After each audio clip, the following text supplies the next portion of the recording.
here with Pearl Lam at Art Basel Miami Beach 2012. Pearl's just visiting for a quick whirlwind tour of the fair, and he's going to talk to us about the contemporary art market in Asia and why Hong Kong and Singapore are such hot destinations for gallerists and for collectors. I've just opened in Hong Kong last May, and I will open in Singapore. Hong Kong has been and still is a cultural desert, but Hong Kong is trying to upgrade ourselves. We haven't have a very good museum that promote the consciousness of art and culture, even though that we Chinese has a very long traditions in art and culture. So Hong Kong people are very fashionable.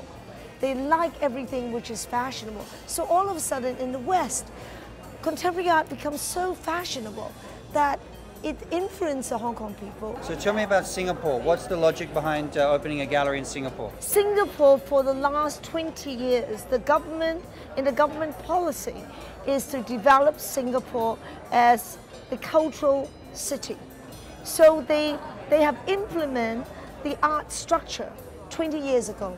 From getting foreign directors, foreign curators, to today they have their own curators. So they built art school, they have built the whole infrastructure.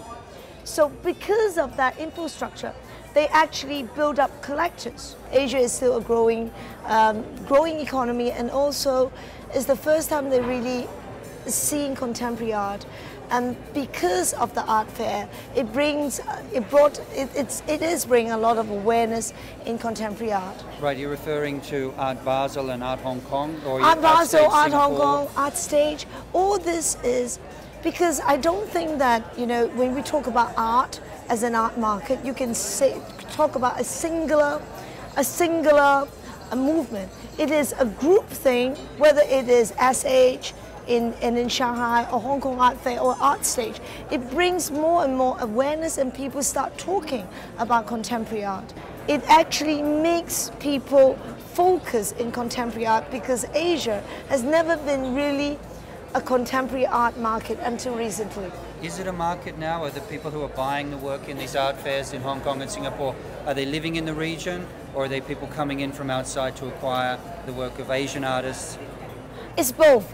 They're both. Okay, China now is manufacturing or giving birth to more and more collectors. However, when we say about collectors in Asia, I think there is more than 80% of them are speculators, investors. We are hoping that these contemporary art collectors would soon be evolving into real collectors. Right. I would call not art collectors, but art investors. Right.